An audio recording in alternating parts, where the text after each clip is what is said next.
Thanks to Colonial Brewing Co. for sponsoring the pod today. Thank you, Colonial. For those of you who may not know, It's pros and cons time. Mr. Smith? hey, who's that? David Zacka Ruckus. Wrong. How the bloody hell do you say that? Pros and cons. Hey guys, welcome to another episode of the Pros and the Cons. Daniel, what have we got today? We got Carlo, our resident movie expert, on the show today, mate. He's going to review a bunch of movies and TV shows for us to watch. We're going to talk all things Marvel, all things TV and movies that are coming out. So enjoy it. And now we're going to welcome our resident movie expert, Carlo. How you doing, man? Good, man. How are you? Welcome. You tired from watching everything at the moment? I'm like, I think I'm about 50% caffeine at this point in time. Like, just I forget to hydrate myself as well, so I'm shriveling up into a husk at the moment. I've got the lurgy, so yeah, I'm in like full myth mode at the moment. What's your go-to sustenance while watching a lot of movies or a lot of TV It's shows? so strange. I have this weird, because I'm like a mad creature of habit. So like I'll rock up into the city. First thing I'll do is I'll head to Brunetti's on Flinders Street. I'll get myself a double espresso and a ricotta cannoli. If I've got time between that, I'll then head to like Nando's and like smash a classic chicken wrap and then head to the movie right after that. So yeah, that's Fueled my up. Fueled up, man. Hits all the macros. I get my protein in there. Get my carbs, the nice sort of like the long lasting carbs as well. So no, I'm all sweet. So you are how many movies into the Melbourne International Film Festival at the moment? As of today, I will be seeing my 24th and 25th. That is crazy. How do you retain the mental capacity to even get near thinking about what's going on in that movie? You don't. You have to like remind yourself. I've seen films, I've forgotten, there's like at least 10 films that I've probably forgotten about and someone has to remind me of them. I'm like, oh yeah, no, that was a really great film. You know, I've got a whole list of them that I have to like remind myself and go through. You know? So you got some like absolute don't go near them? No, actually, it's actually been a pretty, I don't know. I say to people that maybe I'm pretty like easily impressed, but there hasn't been a bad film yet. You know, I haven't seen like a stinker or anything like that. There was one film that I was just like, all right, this is starting to test my patience.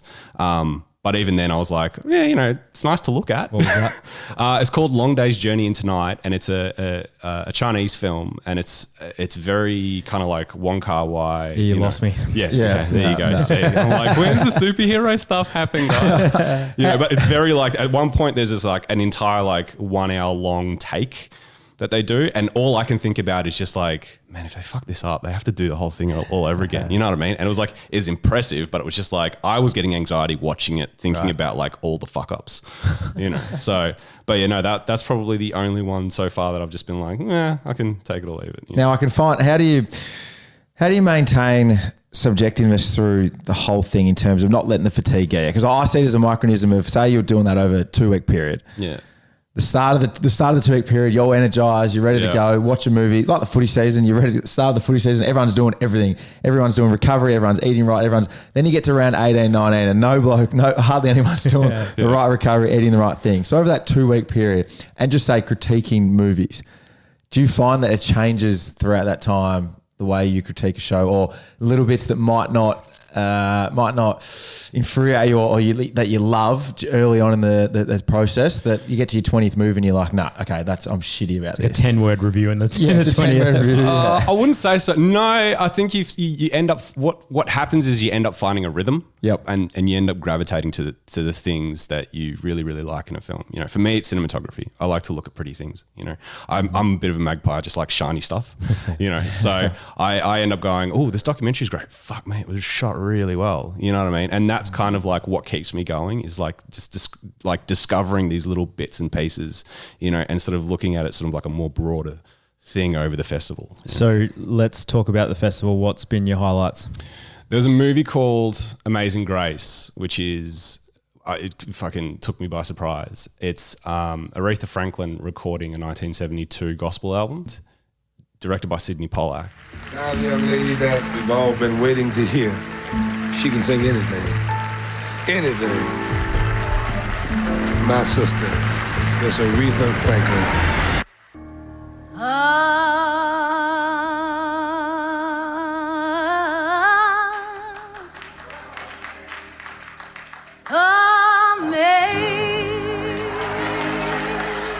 And the thing that really struck me about it was, because I'm a huge soul fan, I love all of your music.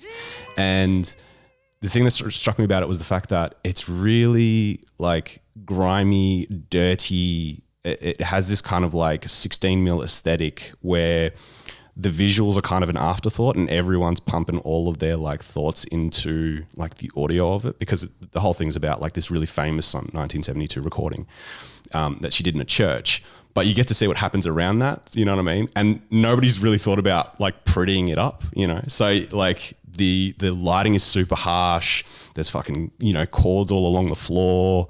You know, you see the cameraman trying to like scurry behind. It's not like a normal concert film where like, oh, there's this nice sweeping crane shot and, you know, everything's in darkness and like, you know, there's one shot. None of that shit. You know, people are throwing like sweat towels at the cameras, like camera lenses are cracked. Like it's fucking amazing. And I was just like, this is great. And it felt like a real communal experience. You know, I'm not a religious person, but like, you kind of get into that like feeling of it, you know, watching her sing and then watching everyone react to her voice was incredible. And then like people crying. At one point, Aretha's dad gets up and like wipes the sweat from her brow, but he does it in a way that's kind of like a really dad way where he just kind of like smushes her face and then like rubs it and just walks off. As greatest thing ever. But it was just sort of like really bare bones, really basic filmmaking where, you know, you kind of feel the carpet underneath your feet, you know. You can feel the sweat, you can feel the humidity in the room. It was fucking great. I was like, yeah, completely took me by surprise. Now they released Once Upon a Time in Hollywood at MIF as well. Yes, didn't they? They did a screening, a 35mm screening at the Astor. Now we went to film school together, and I did you go that year when Inglourious Basterds was premiered? Yep. Did you get to go to the Quentin Tarantino Q&A? No, I wasn't that. Did you? So no. I didn't get a ticket to that either. We watched it from across the road. Yeah, right. So it was at the Forum, and we were like, me and Tom Needham at the time, we were standing across the road, and we were like, dude, that's Tarantino, bro. Like walking along the red carpet. You know, so he went. Apparently, he went to that screening. There was a Q&A and everything. Apparently, I heard this, and I'm hoping it's true because I didn't get a ticket to that, and we were shattered. And then I got the ticket to the next night.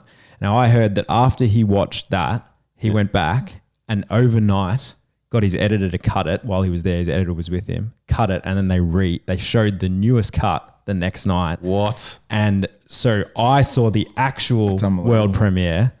That was different from the first one. Then that would be the premiere that you and I saw. Probably. Yeah, because we were at the later ones. Yes. Yeah. So I'm happy to say that, I might have missed Quentin, but I got to see the actual welcome premiere of Inglourious Basterds. The one that he's happy with. The one he's happy with.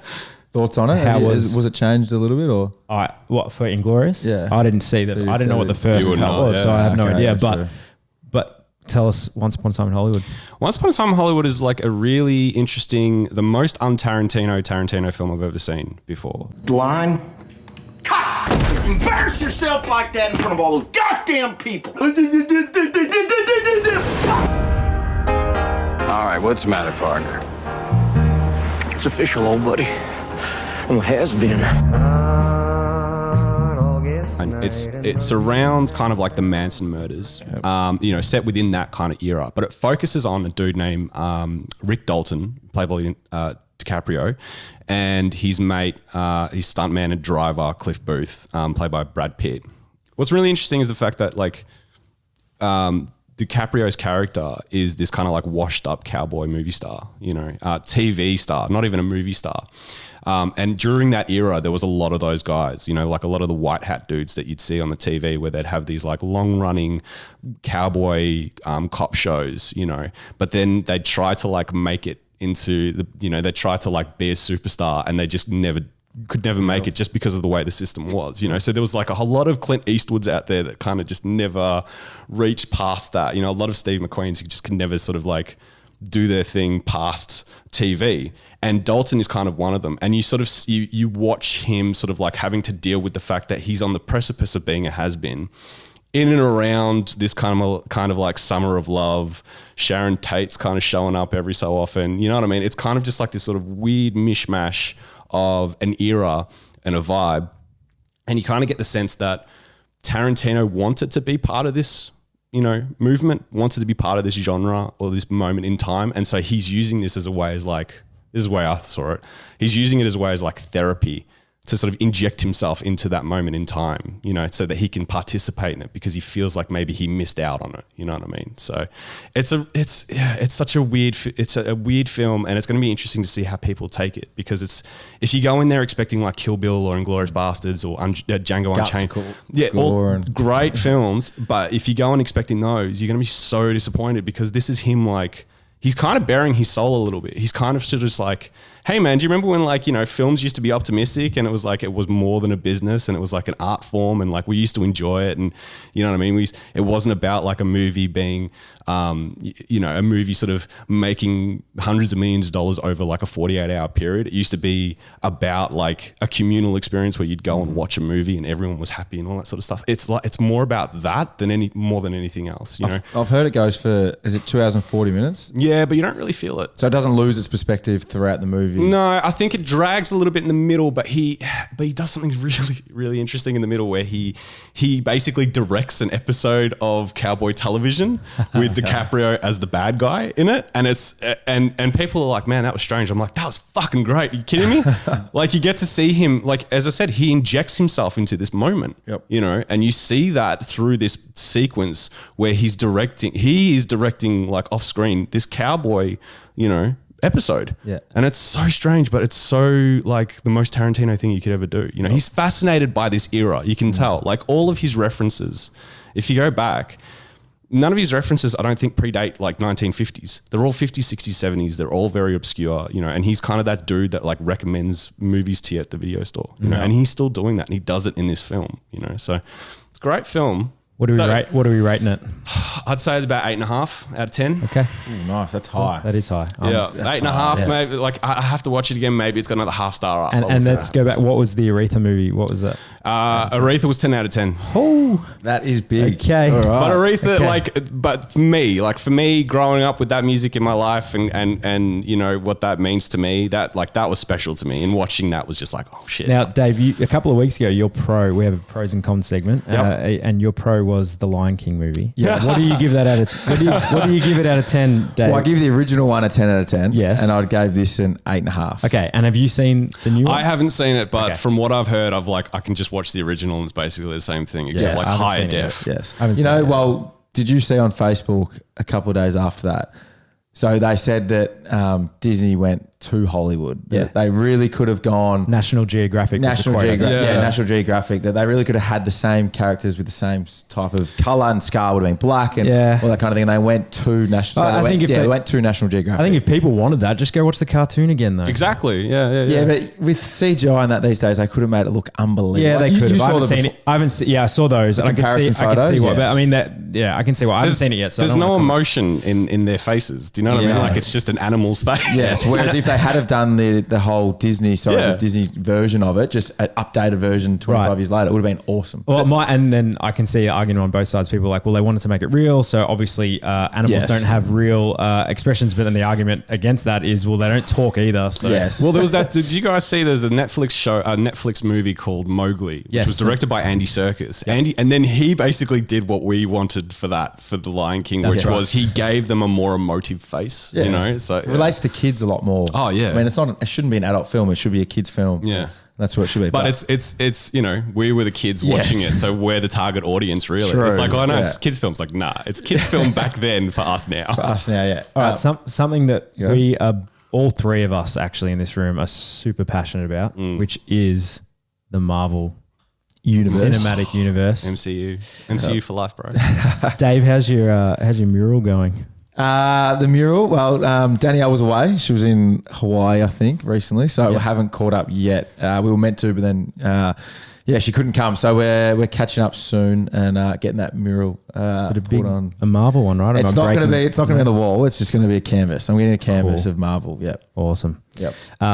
It's been crazy. This whole It's been a mental few weeks. Yeah. few weeks, because they've been releasing all of the new projects that are coming out, Yeah. and they've named some of them. I think maybe, I don't know. They've named. Let's go. They've named Phase 4. Tell us what is up, Carlo. I've got it on the phone.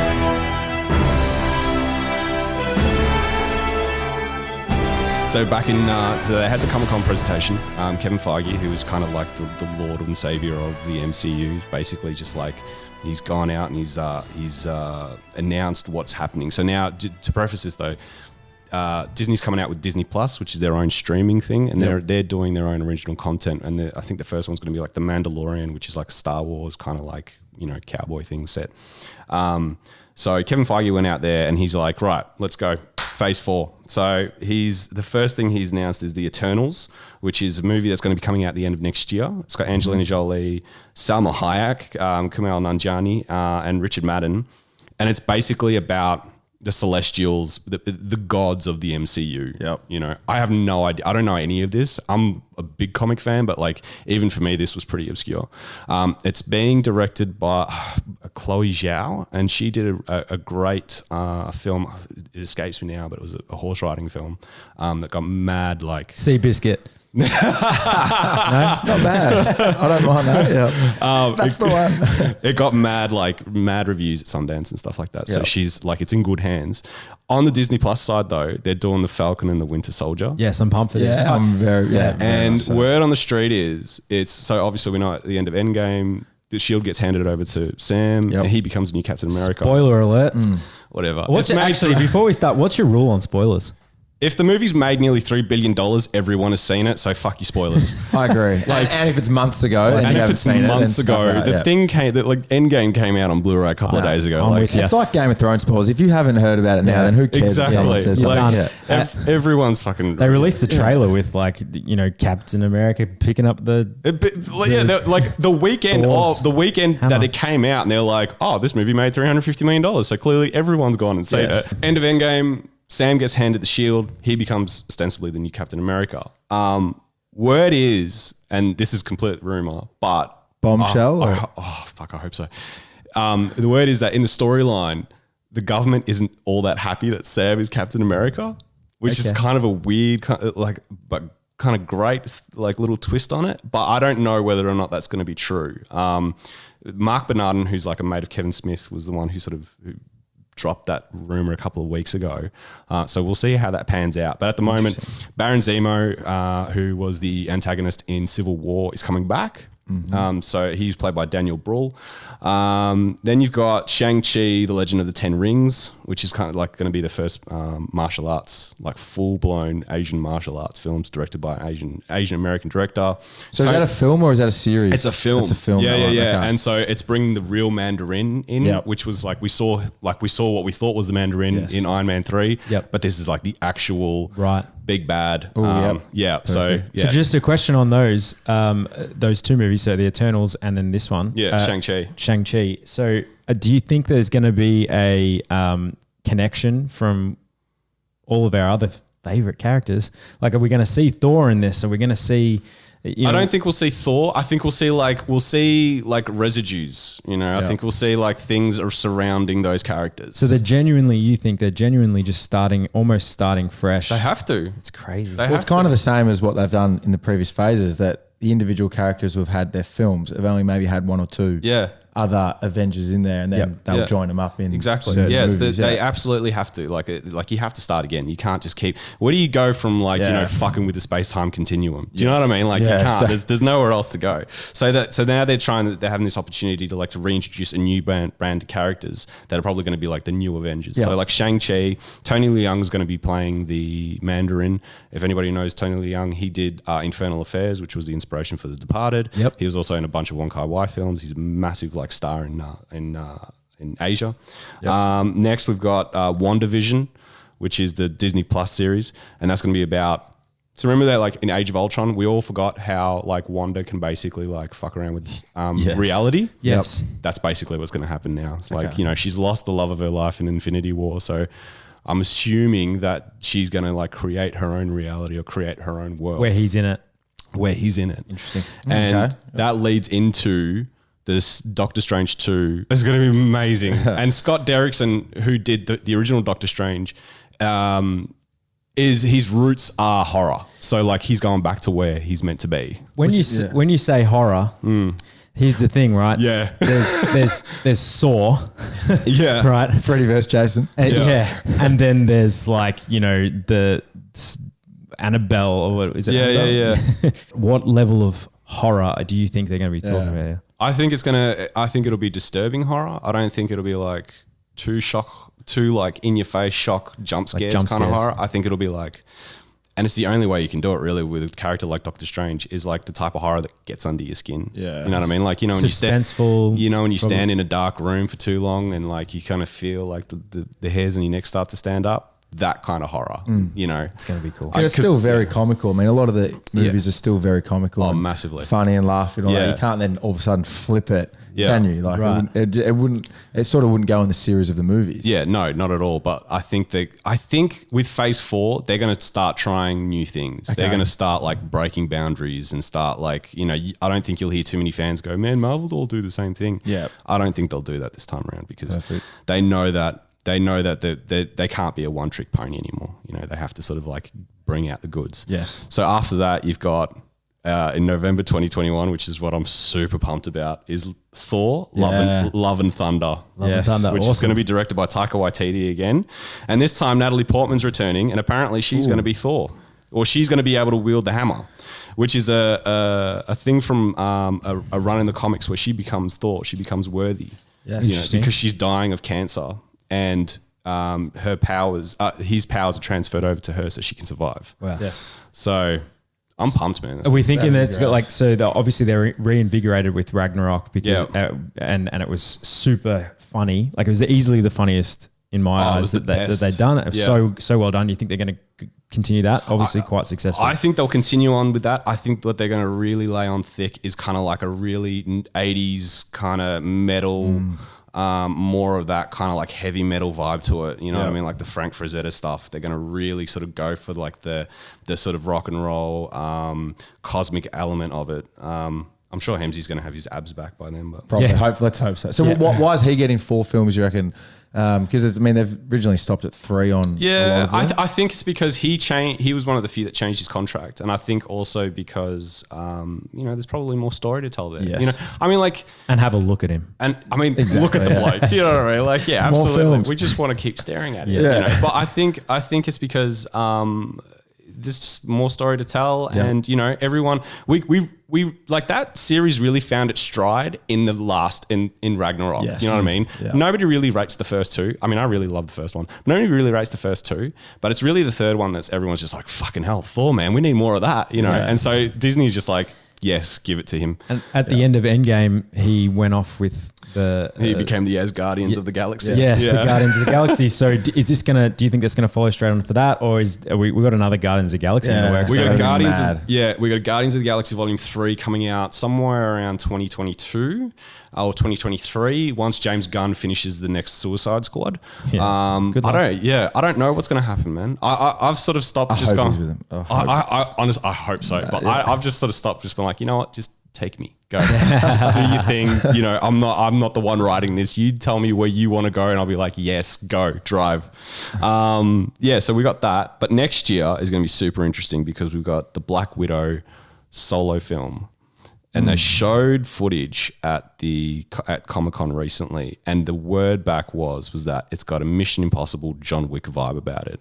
Now it's set a little bit after Civil War, and it's going to be sort of following Scarlett Johansson's character from when she was, her past is sort of coming back to fight her, essentially.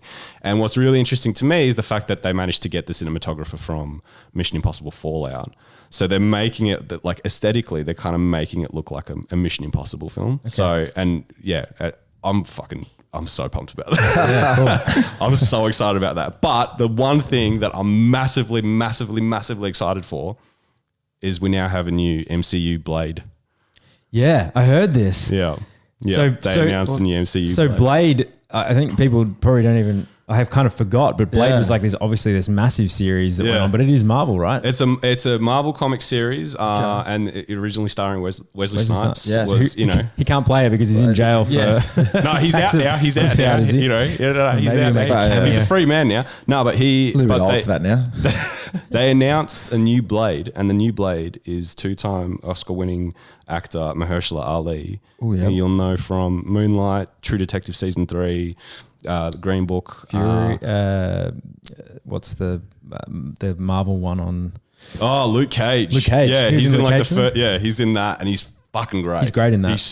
He's good in everything he does. Yes. He's also in House of Cards. He's in House of Cards. Yeah, anything that he touches, he's just like, yes, more of that, please. You know, so I'm so pumped about that. But he's not until Phase 5. Wow. Yeah. So, Ooh, okay. And then lastly, well, we've got a few. There's so much. But lastly, we've got a new Hawkeye Disney series as well. Yes. Disney Plus series going to be following Jeremy Renner, and he's training up a new girl named Kate Bishop. And so that's going to be, and we'll get to see his time as Ronan, which was the dude who he was playing when we first meet him in Endgame. He's killing a bunch of Yakuzas. We get to sort of like explore that a little bit more. So that's going to be interesting. And Loki, series? Yeah. So you'll remember in Endgame, Loki runs off with the Tesseract. Yep. And so he's When they go back in when time they go to back in 2012. 2012, yeah. So that's going to be the through line. So that'll be, so obviously Loki, the real Loki dies at the start of Infinity War. This will be following the kind of like unredeemed Loki from 2012 and basically how he's kind of like fucked with human history. Essentially, he's got this like little cosmic cube that he can, mess with time and space now. So, so that'll be end of 2021, I believe. So. Yeah, so there's a shit ton of stuff coming. wow. Yeah. So you mentioned Suicide Squad, Yep. which is obviously DC. Yep. DC have had some troubles, you could call it, I guess. Yeah. I mean, I watched Marvel's Suicide taken Squad over. back recently, and I said the same thing as when I saw it the first time, which was, damn, these characters are so good and this story is so good. shit.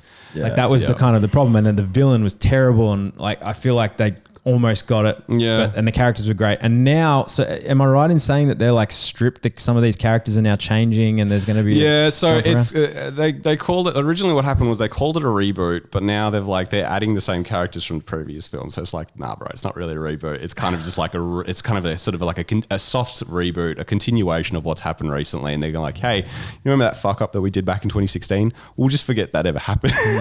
Let's get the dude who directed Guardians of the Galaxy, and and we'll go from there. They've done it before in a couple of movies. They've done it That's before. an example of that. Yeah, Yes. exactly. So they're Spider-Man. they're kind of, and I remember when I watched Suicide Squad, I was like, man, they're really trying to go for a Guardians vibe to this, and they're failing because they don't know how to do it. So like, why not get the guy who does it properly?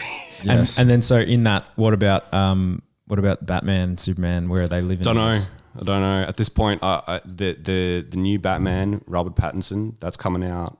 Is that confirmed? That's confirmed. Robert Pattinson. So is this Interesting. Yeah, it's an interesting one for me.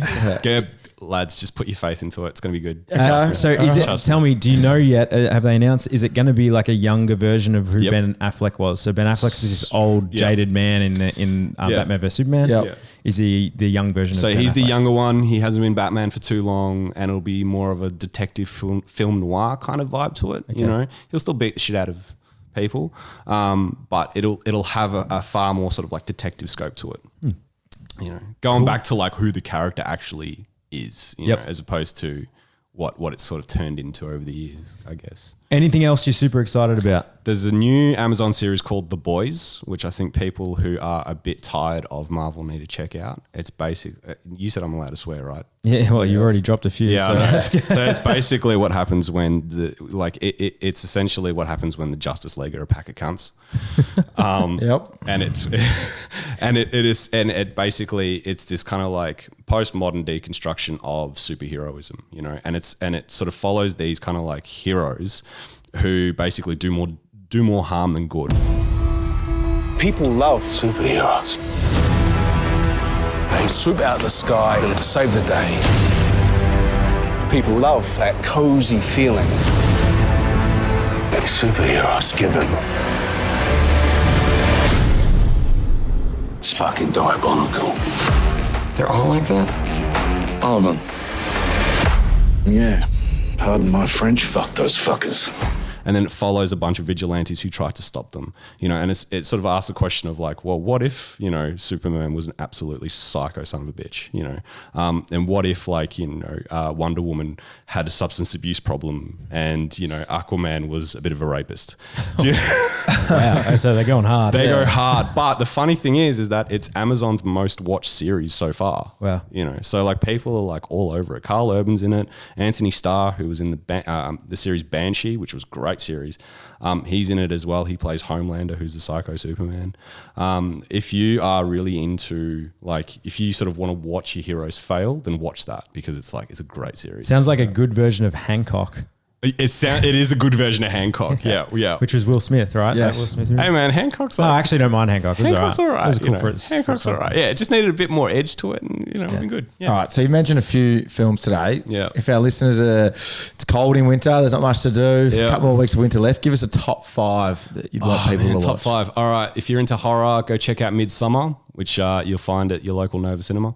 If you want a bit of action, go see Hobbs and Shaw. That's some nice, got good 90s muscle vibes about it. Yes, let's quickly just touch on that. Yeah. What are you rating it? I'm rating it a good 8. 8 out of 10. Wow. 8 out of 10. Okay. You all ever seen that movie Tango and Cash? It's a 9. It's like an 80s. It's got an 80s kind of vibe to it. Just two muscle dudes just making fun of each other the entire time. So are you calling that this Fast and Furious franchise is reinvigorated from this now? No, because it's the too much of a spin-off, isn't it? The side project is once you get Vin Diesel in there and he starts talking about family and shit again, it's just okay, all right, I'm done.